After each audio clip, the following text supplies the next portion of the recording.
নামাজ পড়ে না, বাবা মা কিছু বলে না। বখাটে কাটিং চুল কেটে ঘুরে, বাবা মা কিছু বলে না। গাঁজা হেরোইন মদ খাইতে খাইতে ছেলের চেহারা আজকে পেট আর পিঠ একাকার হয়ে গেছে, চাপা ভেঙে গেছে, তারপরে বাবা মা কিছু বলে না। এরকম বাবা মা আছে না নাই?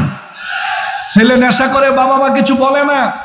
ছেলে গাঞ্জা খায়, ইয়াব্বা খায়, হেরোইন খায়, ফ্যান্সিডিল খায়, মদ খায়, নেশা করে সন্তান, বাবা মা কিছু বলে না। নামাজ পড়ে না, ছেলে গান বাজনা করে, বাবা মা কিছু বলে না। মেয়েটা বেপরদায় চলে যায় স্কুলে, বেপরদায় চলে যায় কলেজে, বেপরদায় চলে যায় বিশ্ববিদ্যালয়ে, বেপরদায় চলে যায় কোচিং সেন্টারে, বাবার সামনে দিয়ে বাবা কিছুই বলেন না। হাজী সাহেব মসজিদ থেকে বের হয়েছে, জামাতে আসরের জোহরের সালাত জামাতে আদায় করছে, সাদা পাঞ্জাবি পরা, সাদা টুপি, সাদা পায়জামা, সাদা দাড়ি, একবারে সুন্দর করে ফজরের নামাজ জোহরের নামাজ পড়লো, ফরজ নামাজ সুন্নত পড়লো, এরপরে জিকির আজগার করলো, এরপরে একা একা আল্লাহর কাছে দোয়া করলো, তাওবা করলো, কান্নাকাটি করলো, বাড়িতে যাচ্ছে। হাজী সাহেব মসজিদের মুতাওয়াল্লি, খুব ভালো মানুষ। বাড়িতে গিয়ে দেখে যে 18 বছরের মেয়েটা টাইট ফিট জামা কাপড় পরে, ঠোঁটে গালে ধুলাবালি মাইখা সাজুগুজু করে কোচিং সেন্টারে যাচ্ছে। তো হাজী সাহেব জিজ্ঞেস করলো, মা কই যাও? বললো যে আব্বু আজকে বিকেলের কোচিং জোহরের পরে সানি আসছে, আমি কোচিং সেন্টারে যাচ্ছি। হাজী সাহেব মুতাওয়াল্লি সাহেব পকেট থেকে 200 টাকা বের করে দিয়ে বললো, ধরো, কিছু খেয়ে নিবা, খবরদার ঝালমুড়ি খাইবা না, ফুচকা খাইবা না, স্বাস্থ্য নষ্ট হয়ে যাবে। মেয়েকে 200 টাকা দিয়া বাবা মাথায় হাত দিয়ে মেয়েকে কোচিং সেন্টারে পাঠাইলো। একবার চিন্তা করে দেখেন, মাত্র জামাতে নামাজ পড়েছে, লেবাস দেখলে মনে হবে সুবহানাল্লাহ, আল্লাহর ওলি, সুন্নত জিকির আজগার করে দোয়া করে তাওবা ইস্তেগফার করে বাড়িতে আসছে। উনি তো মনে করছে আমি তো নামাজ পড়ি, জান্নাত কিনে লাইছি। মেয়ের বেপরদায় কোচিং সেন্টারে পাঠিয়ে দিল। এইখানে দায়ী কে? সরকার না বাবা? সরকার না বাবা? দায়ী কে? হুজুর না বাবা? আপনার মেয়ের সামনে আপনি যেরকম আল্লাহর নির্দেশে মসজিদ থেকে নামাজ পড়ে বের হইছেন, আপনার মেয়েটা আপনার সামনে দিয়ে বেপরদায় চলে গেল, আপনি কিছু বললেন না কেন? এই মেয়েটা কিয়ামত দিবসে আল্লাহকে বলবে যে আল্লাহ, আমার মুতাওয়াল্লি বাবা, আমার হাজী বাবাকে নিয়ে আসেন, আমি আমার বাবার সামনে দিয়ে বেপরদায় স্কুলে গিয়েছিলাম, কলেজে গিয়েছিলাম, আমার বাবা মা কিছু বলে নাই, আমাদের সামনে শোয়া দেন। আজকে আমার বাবা মার বুকের উপরে পাড়া দিয়ে অপমান করে এরপরে আজকে আমরা জাহান্নামে যাব। নাউজুবিল্লাহ। সন্তান নামাজ পড়ে না, আপনি কিছু বলেন না কেন? ও বখাটে কাটিং চুল কাটে, আপনি কিছু বলেন না কেন? ও গান বাজনা করে, আপনি কিছু বলেন না কেন? এই জন্য হুজুররা দায়ী না, ইমাম সাহেব দায়ী না, চেয়ারম্যান সাহেব দায়ী না, প্রথমে বাবা মা দায়ী। কারা দায়ী? বাবা মা দায়ী। আল্লাহ রাব্বুল আলামিন বললেন, وقال الذين كفروا ربنا أرنا الذين أضلانا من الجن والإنس نجعلهما تحت أقدامنا লিয়াকুনা মিনাল আসফালিন। সেই দিন এই দুনিয়াতে যাদের দ্বারা গোমরা হবে, পথভ্রষ্ট হবে, তারা কিয়ামত দিবসে আল্লাহর কাছে তাদের বিরুদ্ধে মামলা করবে। আপনার সন্তান আল্লাহর কাছে আপনার বিরুদ্ধে মামলা করবে, কেন তাকে নামাজের কথা বলেন নাই, কেন তাকে পর্দার কথা বলেন নাই, কেন বখাটে কাটিং চুল কাটার পরেও কিছু বলেন নাই, গান বাজনা করেছিল কেন বাধা দেন নাই, সে অন্যায় করেছিল কেন প্রতিবাদ করেন নাই। এই জন্য পরকালীন জীবনের সন্তান আপনার বিপক্ষে আল্লাহর কাছে মামলা করবেন। নাউজুবিল্লাহ। আরেকটা কথা, বর্তমান সময়ে বাবা মারা দেখা যায় সন্তানদেরকে ইংরেজি শেখানোর জন্য, ভূগোল শেখানোর জন্য, কম্পিউটার শেখানোর জন্য, তারপরে গণিত শেখানোর জন্য হাজার হাজার টাকা পয়সা খরচ করে, কিন্তু সন্তানদেরকে কোরআন শিক্ষা দেওয়ার জন্য বাবা মা চেষ্টা করে না। মেয়ে কোরআন পড়তে পারে না, ছেলে কোরআন পড়তে পারে না, সন্তানকে বাবা মা কোরআন শিক্ষা দেয় না। যেই সমস্ত বাবা মারা সন্তানকে কোরআন শিক্ষা দিবেন না, এই সন্তানরা কিয়ামত দিবসে আল্লাহর কাছে আপনার বিরুদ্ধে মামলা করবে। আপনার সন্তানকে ডাক্তার বানাইলেন, ইঞ্জিনিয়ার বানাইলেন, বিচারপতি বানাইলেন, খেলোয়াড় বানাইলেন, রাজনীতিবিদ বানাইলেন, শিল্পপতি হিসেবে তৈরি করলেন, আপনার সন্তান কোরআন পড়তে পারে না, কোরআনের সাথে তার সম্পর্ক নাই, সে আল্লাহকে চিনে না। এই সন্তান আল্লাহর কাছে কিয়ামত দিবসে বলবে যে আল্লাহ, আমার মায়েরে আনেন, আমার বাবাকে এনে আমার সামনে শুইয়ে দেন, কারণ তারা দুনিয়াতে আমারে বিজ্ঞান শিখাইছিল, কম্পিউটার শিখাইছিল, ইংরেজি শিখাইছিল, গণিত শিখাইছিল, কিন্তু আমার বাবা মা আমাকে কোরআন শিক্ষা দেয়। প্রিয় ভাইরা আমার, এই যে এখানে যারা বসে আছেন, আল্লাহকে সাক্ষী রেখে বলবেন, আল্লাহকে সাক্ষী রেখে বলবেন। আপনি যে হাত উঠাইবেন আল্লাহ তাআলা দেখবে। আল্লাহকে সাক্ষী রেখে হাত উঠাইবেন। কারা কারা বিশুদ্ধ করে, ভুল হয় না, কোরআন পড়তে পারেন? একটু হাত উঠান তো দেখি। আল্লাহকে সাক্ষী রেখে, খবরদার মিথ্যা বলে হাত উঠাইবেন না। আল্লাহকে সাক্ষী রেখে দেখি তো কারা কারা শুদ্ধ করে কোরআন পড়তে পারেন, হাত উঠান। দেখেন অবস্থা, হাত নামান। সিংহভাগ মানুষ আমরা শুদ্ধ করে কোরআন পড়তে পারি না। কেন? আমার বাবা মা আমাকে শিক্ষা দেয় নাই, চেষ্টা করে নাই, আমিও চেষ্টা করি নাই। আজকে বিশুদ্ধভাবে আমি কোরআন তেলাওয়াত করতে পারি না, কোরআন পড়তে পারি না। এই জন্য সন্তান কিয়ামত দিবসে আল্লাহর কাছে অভিযোগ করবে। এজন্য আল্লাহ রাব্বুল আলামিন বললেন, কিতাবুন আনজালনাহু ইলাইকা লিতুখরিজান নাসা মিনাজ-যুলুমাতি ইলান নূর। ও নবী, আমি আপনার কাছে কিতাব নাজিল করেছি, কোরআন নাজিল করেছি। এই কিতাব নাজিল করার কারণ হলো, কোরআন নাজিল করার কারণ হলো, এই কোরআন দিয়া, কিতাব দিয়া গোটা দুনিয়ার অন্ধকারাচ্ছন্ন মানুষগুলোকে আপনি আলোর পথে নিয়ে যাবেন। এজন্য আমি আল্লাহ রাব্বুল আলামিন আমার কাছে, আপনার কাছে কোরআন নাজিল করেছি। কোরআন কেন নাজিল করলাম? মানুষ অন্ধকারে ডুবে আছে। মানুষ হালাল হারাম বুঝে না, ন্যায় অন্যায় বুঝে না, ন্যায় ইনসাফ বুঝে না। নারীদের কোনো সম্মান ছিল না। নারীরা বাজারে পণ্যের ন্যায় ভোগের বস্তু হিসেবে ওই জামানায়, ওই সময়ে বিক্রি হতো। ভোগের বস্তুর ন্যায় নারীদেরকে ব্যবহার করা হতো। ক্ষমতাশীল যারা, টাকাওয়ালা যারা, সবল যারা, দুর্বলদের প্রতি জুলুম করত। অসভ্য একটা সমাজ ব্যবস্থা ছিল। আমি আপনার কাছে কোরআন নাজিল করলাম। এই কোরআন দিয়া আপনি সমাজকে চেঞ্জ করে দিবেন, রাষ্ট্রকে চেঞ্জ করে দিবেন, মানুষগুলোকে সোনার মানুষ বানিয়ে জান্নাতের দিকে নিয়ে যাবেন। সুবহানাল্লাহ। আল্লাহ নবী তাই করেছিলেন। খায়রুল কুরুনে কারণে আল্লাহ নবী বললেন, যেই সমাজের মানুষগুলো সভ্য ছিল না, আমি কোরআন দিয়া ওই মানুষগুলোকে এমন ভাবে সভ্য করে তৈরি করলাম, কিয়ামত পর্যন্ত এদের চাইতে সভ্য মানুষ দুনিয়াতে আর আসবে না। সুবহানাল্লাহ। এদের চেয়ে সভ্য মানুষ, সভ্য সমাজ, এদের চেয়ে ভালো মানুষ আর কিয়ামত পর্যন্ত দুনিয়াতে আসবে না। কি দিয়া সমাজ পরিবর্তন করছিলেন? কোরআন দিয়া। কি দিয়া? কোরআন দিয়ে সমাজ পরিবর্তন করেছেন, মানুষ পরিবর্তন করেছেন। আজকে আমাদের কাছে কোরআন আছে না নাই? বলেন সবাই, কোরআন আছে না নাই? এমন কোন জায়গা নাই যে কোরআন নাই। ছেলের টেবিলে একটা, মেয়ের টেবিলে একটা, তারপরে ঘরের ভিতরে অফিস, আদালত, ব্যাংক ব্যালেন্স, চাকরি বাকরি, অর্থ মন্ত্রণালয়, সমাজ মন্ত্রণালয়, শিক্ষা মন্ত্রণালয়, বিচার মন্ত্রণালয়, বঙ্গভবন, গণভবন, সব জায়গায় স্কুল, কলেজ, মাদ্রাসা, কোরআন আছে না নাই? বলেন কোরআন আছে না নাই? এবার আপনারা বলেন, কোরআন থাকার পরেও আমাদের দেশে অশান্তি আছে না নাই? অশান্তি আছে না নাই? অন্ধকারে ছেয়ে গেছে দেশ, অশান্তিতে ভরে গেছে দেশ, অথচ আমাদের কাছে কোরআন আছে। কেন? কারণ হলো, এক বেচারা ডাক্তারের কাছে গেছে, অসুস্থ। ডাক্তারের কাছে গিয়ে বলে যে, ডাক্তার সাহেব আমি অসুস্থ, আমার ট্রিটমেন্ট করেন। পৃথিবীর সর্বশ্রেষ্ঠ ডাক্তার। তো ডাক্তার সাহেব রোগের কথা শুনে প্রেসক্রিপশন লিখে দিছে, বলছে যান, এই প্রেসক্রিপশন দেখে আপনি নিয়মিত ওষুধ খাবেন, আল্লাহ আপনাকে ভালো করে দেবে। এইবার সে বাড়িতে এসে চিন্তা করলো, এত বড় ডাক্তার প্রেসক্রিপশন লিখছে, ঔষধ কিনে খাওয়ার দরকার কি? তার লেখার মধ্যে একটা বরকত আছে। এই চিন্তা করে প্রেসক্রিপশন গলায় ঝুলে রাখছে রোগ ভালো হওয়ার জন্য। রোগ ভালো হবে? বলেন রোগ ভালো হবে? এই প্রেসক্রিপশন ভিজাইয়া সে পানি খায় রোগ ভালো হওয়ার জন্য। রোগ ভালো হবে? এই প্রেসক্রিপশন ভিজাইয়া সে চা খায়, কফি খায় রোগ ভালো হওয়ার জন্য। রোগ ভালো হবে? এই প্রেসক্রিপশন সকালে একবার খতম করে, দুপুরে একবার খতম করে, রাত্রে একবার খতম করে রোগ ভালো হওয়ার জন্য। রোগ ভালো হবে? এই প্রেসক্রিপশন হাতের মধ্যে তাবিজে বেঁধে রাখছে রোগ ভালো হওয়ার জন্য। রোগ ভালো হবে? যতক্ষণ পর্যন্ত তিনি এই প্রেসক্রিপশন দেখে নিয়মিত ঔষধ না খাবেন, ততক্ষণ পর্যন্ত রোগ ভালো হওয়ার সম্ভাবনা নাই। আজকে আল্লাহ তাআলার বক্তব্য হলো কোরআন। এটা হচ্ছে প্রেসক্রিপশন। এটা শুধু তেলাওয়াত করলে অন্ধকার দূর হবে না, এটা তাবিজে বেঁধে রাখলে অন্ধকার দূর হবে না।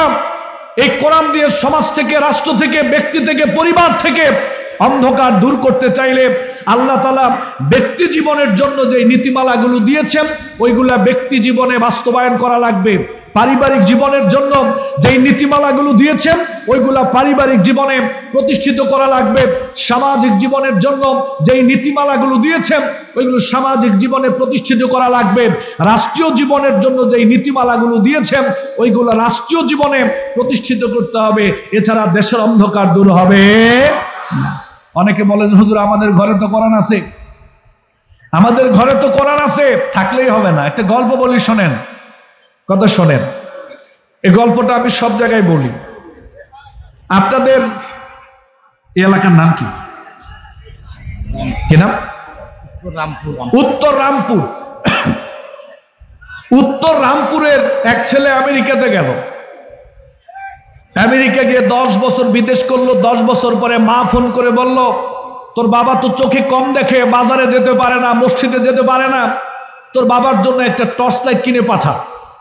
সন্তান চিন্তা করলো 10 বছর আমেরিকা বিদেশ করলাম, বাবাকে টর্চ লাইট দিব, সর্বোচ্চ দামিটা দেব। আমেরিকার সবচেয়ে দামি একটা টর্চ লাইট, ধরেন কথার কথা দাম হলো 10 লক্ষ টাকা। এই 10 লক্ষ টাকা দামের একটা টর্চ লাইট কিনে বাবার জন্য পাঠাইছে। পাঠাইয়া বাবারে কয়, বাবা শুনলাম তুমি চোখে কম দেখো, বাজারে যেতে পারো না, মসজিদে যেতে পারো না, তোমার জন্য 10 লক্ষ টাকা দিয়ে একটা টর্চ লাইট কিনে পাঠাইলাম, তুমি এটা জ্বালায়া জ্বালায়া বাজারে যাইবা, মসজিদে যাইবা, আর আমার জন্য দোয়া করবা। বাবার টর্চ লাইটটা হাতে পেয়ে প্রথমে একটা চুমু দিল, চুমু দিয়ে বুকের মধ্যে জড়ায়া ধরলো।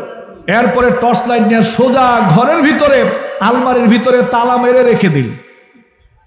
এলাকার লোকজন আসছে, আব্দুর রহমান সাহেব শুনলাম আর তোমার ছেলে নাকি অনেক দামি একটা টর্চ লাইট পাঠাইছে। বলছে হ্যাঁ, ছেলে আমেরিকা থেকে টর্চ লাইট পাঠাইছে।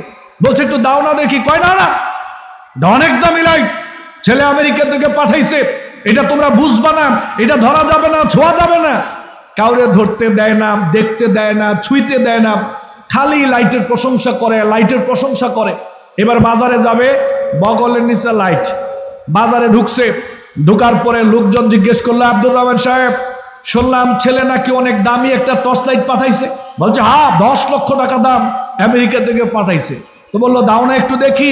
বলছে না না, এটা দেখা যাবে না, ধরা যাবে না, ছোঁয়া যাবে না, এটা তোমরা বুঝবা না, অনেক দামি টর্চ লাইট। কাউরে ধরতে দেয় না, কাউরে ছুঁইতে দেয় না, কাউরে দেখতে দেয় না, খালি লাইটের প্রশংসা করে, খালি লাইটের প্রশংসা করে। মাগার লাইট জ্বালায় না। কি করে না? কথা কর না কেন? কি করে না? লাইট জ্বালায় না, খালি লাইটের প্রশংসা করে। কাউরে ধরতেও দেয় না, ছুঁইতেও দেয় না, দেখতেও দেয় না।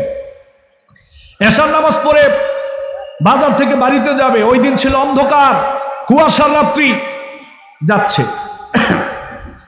রাস্তার পাশে ছিল একটা টয়লেটের গর্ত। এই ভাই, এই একটু, এই ভাই, এই যে শোনো, এই যে একটু 2 মিনিট, আমার আলোচনা শেষ হয়ে যাচ্ছে, একটু বসো ভাই, একটু আমার আলোচনাটা শেষ পর্যায়ে আমি শেষ করে নেই, একটু একটু একটু।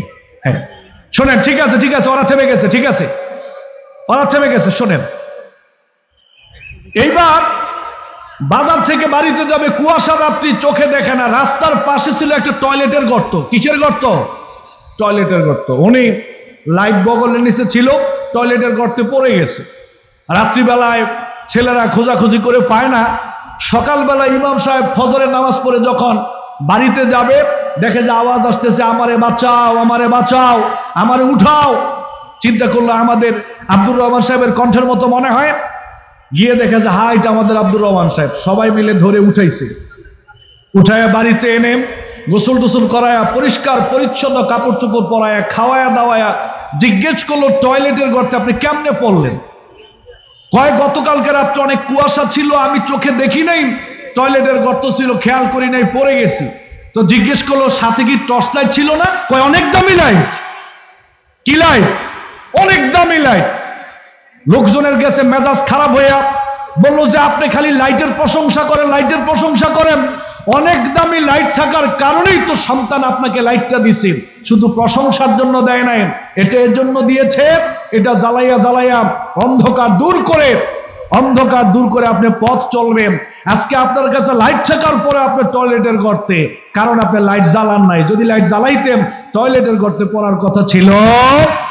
আজকে আমাদের মধ্যে কোরআন আছে, সবাই শুধু বলে লাউহে মাহফুজ থেকে কোরআন আসছে, আল্লাহর বাণী সবচেয়ে বড় ফেরেশতা নিয়ে আসছে, সবচেয়ে বড় নবীর কাছে কোরআন নাজিল হইছে, পৃথিবীর সবচেয়ে দামি কিতাব কোরআন। খালি কোরআনের প্রশংসা, কোরআনের প্রশংসা। মানুষ কোরআন মানে না, ব্যক্তি জীবনে মানে না, পারিবারিক জীবনে মানে না, সামাজিক জীবনে মানে না, রাষ্ট্রীয় জীবনে মানে না। অতএব কোরআনকে শুধু প্রশংসার জন্য আল্লাহ তাআলা পাঠায় নাই, কোরআনের বিধানগুলোকে মানার দরকার আছে না নাই? বলেন, মানার দরকার আছে না নাই? কোরআনের বিধান বাস্তবিক জীবনে মেনে চলা ছাড়া শান্তি আসবে না। এই জন্য আমরা আমাদের সন্তানগুলোকে কোরআনের শিক্ষায় শিক্ষিত করব। আমাদের সন্তানগুলোর মধ্যে কোরআনের শিক্ষাটাকে আমরা বাস্তবায়ন করার চেষ্টা করব। আল্লাহ যেন তৌফিক দেন, বলেন আমিন। আমাদের মধ্যে যদি সচেতনতা না আসে, আজকে সমাজের ভিতরে যে অসঙ্গতিগুলো আছে, রাষ্ট্রের ভিতরে যে অসঙ্গতিগুলো আছে, এগুলার ব্যাপারে যদি আমরা সামাজিকভাবে সচেতন না হই, ঐক্যবদ্ধ না হই, তাহলে সমাজ থেকে, রাষ্ট্র থেকে এই অসঙ্গতিগুলো দূর করা আমাদের জন্য কঠিন হয়ে যাবে। আপনারা মনে করেন সকল দায়িত্ব হচ্ছে হুজুরদের, সব দায়িত্ব আপনারা হুজুরদের উপরে দিয়ে দিচ্ছেন। হ্যাঁ, অমুক হুজুর হক কথা কয় না, অমুক হুজুর হক কথা কয় না, আপনারা হুজুরদেরকে খেপায়া দেন কেন? ভালো মন্দ এটা সবাই আপনারা বুঝেন, কোনটা অন্যায় এটা আপনারা সবাই বুঝেন। এক ওয়াজ দিয়া সমাজ পরিবর্তন হবে না, দেশের অন্যায় দূর হবে না। এই ওয়াজ মাহফিল থেকে আপনাদেরকে যে নির্দেশনাগুলো দেওয়া হয়, কোরআন হাদিসের আলোকে, বাস্তবতার আলোকে যেই কথাগুলো বলা হয়, আমরা যদি সমাজে এই কথাগুলো বাস্তবায়ন করতে পারি, আমরা মেনে চলি, সামাজিক অন্যায়ের ব্যাপারে আমরা যদি সচেতন হই, সমাজ থেকে অন্যায় দূর করা সম্ভব হবে। আপনারা সামাজিক ব্যাপারে যেই বিষয়টায় সচেতন হবেন, ভালো করে শুনুন। শুধু ওয়াজ দিয়ে সমাজ পরিবর্তন হবে না। সমাজ পরিবর্তন করার জন্য নেতৃত্বের জায়গাটা নিয়ে আপনাদেরকে ভাবতে হবে। শুধু ওয়াজ করে, জুমার খুতবা দিয়ে সমাজ পরিবর্তন হবে না। বছরের পর বছর ধরে সমাজে জুমার খুতবা চলে, ওয়াজ মাহফিল চলতেছে, তালিমের কাজ চলতেছে। আচ্ছা, আপনারা বলেন তো, বর্তমানে ওয়াজ মাহফিলের সংখ্যা বাড়ছে না কমছে? ওয়াজ মাহফিল বাড়ছে না কমছে? প্রত্যেকটা গ্রামে গঞ্জে মহল্লায় ওয়াজ মাহফিল আছে না নাই? বলেন, আছে না নাই? এইবার বলেন, সমাজে অন্যায় বাড়ছে না কমছে? নেশাখোর বাড়ছে না কমছে? জেনাখোর বাড়ছে না কমছে? গান বাজনা বাড়ছে না কমছে? সুদের লেনদেন বাড়ছে না কমছে? ঘুষের লেনদেন বাড়ছে না কমছে? কেন বাড়ছে? ওয়াজ মাহফিল না বাড়ছে? জুমার খুতবা না বাড়ছে? তালিমের কাজ না বাড়ছে? মসজিদ মাদ্রাসা না বাড়ছে? তো অন্যায় বাড়লো কেন? বাড়লো কেন? অন্যায় বাড়ার একটা অন্যতম কারণ হচ্ছে ওয়াজ মাহফিলের অবদান আছে, খুতবার অবদান আছে, তালিমের অবদান আছে, এগুলো লাগবে। কিন্তু একা একা হবে না, শুধু ওয়াজ দিয়ে হবে না, শুধু খুতবা দিয়ে হবে না, শুধু তালিম দিয়ে হবে না। ওয়াজ মাহফিল, জুমার খুতবা, তালিম, এটার পাশাপাশি নেতৃত্বের জায়গাটা নিয়ে ভাবার দরকার আছে না নাই? বলেন, দরকার আছে না নাই? যারা নেতৃত্ব দিচ্ছে আমরা তাদেরকে বলবো, নেতৃত্ব আপনারাই দেন, আমাদের কোনো অসুবিধা নাই, তবে আপনি ভালো মানুষ হয়ে যান, আপনি ইসলামের পক্ষে চলে আসেন, ঠিক কিনা বলেন? আর যদি আপনি ভালো মানুষ না হন, ইসলামের পক্ষে যদি আপনি চলে না আসেন, আপনি সরে যান, ওই জায়গায় আমরা ভালো মানুষকে বসাতে চাই। আমরা চাই সমাজ পরিবর্তন করার জন্য ভালো নেতৃত্ব লাগবে। আজকে এই যে দেখেন, আমি কসবা একটা জায়গায় মাহফিলে গেলাম, আমি আরেকজন তরুণ আলোচক, তিনি ভালো আলোচনা করেন, তিনি আর আমি খাওয়া দাওয়া করতেছি। ওই ইউনিয়নের যিনি চেয়ারম্যান, তরুণ স্বাস্থ্যবান একটা চেয়ারম্যান আসছে, এসে কমিটিরা বলতেছে, হুজুর আমাদের ইউনিয়নের চেয়ারম্যান, একটু সালাম বিনিময় করলাম, কথাবার্তা বললাম, তারপরে আমাদেরকে বলতেছে, হুজুর আমার জন্য দোয়া করবেন।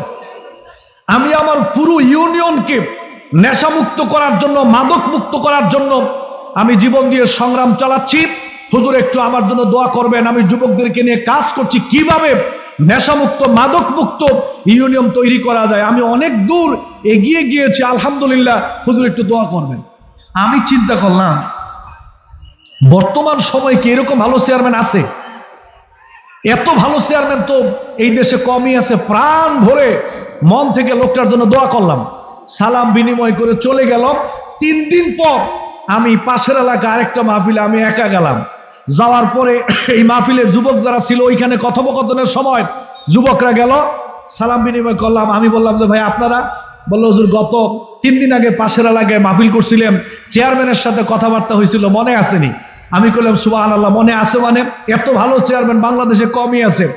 তো ছেলেরা বলল, হুজুর আমাদের চেয়ারম্যান তো আপনাকে বলছে তিনি আমাদের ইউনিয়নকে মাদক মুক্ত করার জন্য, নেশা মুক্ত করার জন্য সংগ্রাম চালাচ্ছেন, যুবকদেরকে নিয়ে কাজ করতেছেন। হুজুর আমাদের ইউনিয়নে মাদকের ডিলার হইল আমরা চেয়ারম্যান। আমি কইলাম কি কর? আমাদের ইউনিয়নে মাদকের ডিলার হইল আমরা চেয়ারম্যান। আমি আপনাদের চেয়ারম্যানের কথা বলছি না, নিঃসন্দেহে আপনাদের চেয়ারম্যান ভালো, আমাদের চেয়ারম্যান ভালো, সবার চেয়ারম্যান ভালো। তবে বাংলাদেশে কিছু কিছু জায়গায় এমন আছে, ওই জায়গায় আগে নেশা ছিল শহরে, এখন নেশা ঢুকে গেছে গ্রামে গঞ্জে, মহল্লায় মহল্লায়। এই নেশাগুলো হুজুররা ঢুকায় নাই, খতিব সাহেব ঢুকায় নাই, পীর সাহেবরা ঢুকায় নাই। আমার যতটুকু গবেষণা, এই নেশাগুলো গ্রামে গঞ্জে ঢুকার পিছনে নেতৃত্ব স্থানীয় ব্যক্তিবর্গদের হাত আছে। নেতৃত্বের হাত ধরে সমাজে নেশা ঢুকেছে। আজ থেকে 10-20 বছর আগে আমরা নেশা বলতে, সিগারেট বলতে কি বুঝতাম? গুললিফ সিগারেট, নাসিল গুল সিগারেট আর আকিস বিড়ি ছিল। এখন 7 বছরের একটা ছেলেকে দাঁড় করায় বলেন যে বাবা 10টা নেশার আইটেমের নাম ওই কইব চাচা কম কইছেন, আরো বেশি কই, আপনি গুনেন আমি বলি। গাঞ্জা, ইয়াব্বা, হেরোইন, ফেন্সিডিল, মদ, ডাইল, আঠা, বড়ি, বেরোজ, 10-12টা 10 সেকেন্ডে বলে ফেলি। আছে না নাই? ছোট ছোট বাচ্চারা পর্যন্ত এখন নেশার নামগুলো বলতে পারে। সবগুলো এখন ওপেন হয়ে গেছে। এগুলা গ্রামে গঞ্জে আমদানি হুজুররা করে নাই, এগুলা গ্রামে গঞ্জে ঢুকার পিছনে নেতৃত্ব স্থানীয় ব্যক্তিবর্গ যারা আছে, হাত আছে না নাই? বলেন হাত আছে না নাই? নেতৃত্বের পরিবর্তনের দরকার আছে না নাই? আপনি নেতৃত্বে থাকেন, আমার কোনো অসুবিধা নেই। আপনিই থাকেন ভাই, আপনিই থাকেন, আমার কোনো অসুবিধা নেই। তবে আপনি ইসলামের পক্ষে চলে যান, সমাজ সংস্কারের জন্য কাজ করেন, আপনি অন্যায়ের বিপক্ষে দাঁড়িয়ে যান। যদি আপনি অন্যায়ের বিপক্ষে না দাঁড়াইতে পারেন, আপনি সরে যান, ওই জায়গায় আমরা ভালো মানুষ বসাতে চাই, ঠিক কিনা? আমরা আসি গেলে ওয়াজ দইয়া। এই যে আজকে এই যে এতগুলো যুবক এই ওয়াজ মাহফিলে এইখানে আসলো, এই সমস্ত যুবকগুলো আমরা যদি অন্যায়ের বিরুদ্ধে দাঁড়িয়ে যাইতে পারতাম, সমাজে অন্যায় কাজ চলতে পারে না। আপনারা আপনাদের সমাজের নেতৃত্ব নিয়ে ভাবেন, পুরো দেশের নেতৃত্ব নিয়ে ভাবা দরকার। আমি দলমত নির্বিশেষে কথা বলছি, আমি নির্দিষ্ট কোন দলকে উঠানো বা নামানো এই দিক থেকে কথা বলছি না। মূলত এই দেশের আলেম ওলামারা মসজিদ নিয়ে ভাবে, মাদ্রাসা নিয়ে ভাবে, খানকা নিয়ে ভাবে, দরবার নিয়ে ভাবে, এতিমখানা নিয়ে ভাবে। আমরা সবাই যদি যেভাবে মসজিদ মাদ্রাসা নিয়ে ভাবি, যদি সমাজটাকে নিয়ে সেইভাবে ভাবতে পারতাম, এই সমাজে এত অন্যায় চলতে পারে। আমরা হুজুররা বলি যে ভাই মসজিদের বিষয় আমাদের, মাদ্রাসাটা আমাদের, সমাজ এগুলো আমাদের কাজ না, এগুলো নিয়ে আমাদের ভাবার দরকার নাই, এগুলোর জন্য মানুষ আছে। হুজুররা যেদিনই সমাজের চিন্তা ছেড়ে দিয়েছে, ওই দিনই সমাজের মধ্যে অন্যায় কাজ বেড়ে চলেছে।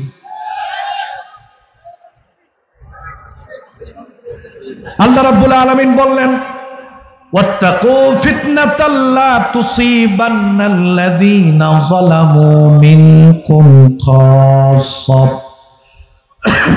আল্লাহ রাব্বুল আলামিন বললেন, বেঁচে থাকো ওই সমস্ত আযাব থেকে, গজব থেকে, ফিতনা থেকে বেঁচে থাকো যেই সমস্ত আযাব গজবের কারণ শুধু তোমরা না, যেই সমস্ত আযাব গজব শুধু তোমাদের কারণে আসবে না, বরং যারা সমাজে অন্যায় কাজ করবে, পাপ কাজ করবে, ওই অন্যায় কাজ, পাপ কাজে যদি বাধা না দাও, তাহলে যারা অন্যায় করবে শুধু তাদের উপরে আযাব আসবে না, বরং যারা অন্যায়কে সহ্য করবে আযাব তাদের উপরেও আসবে।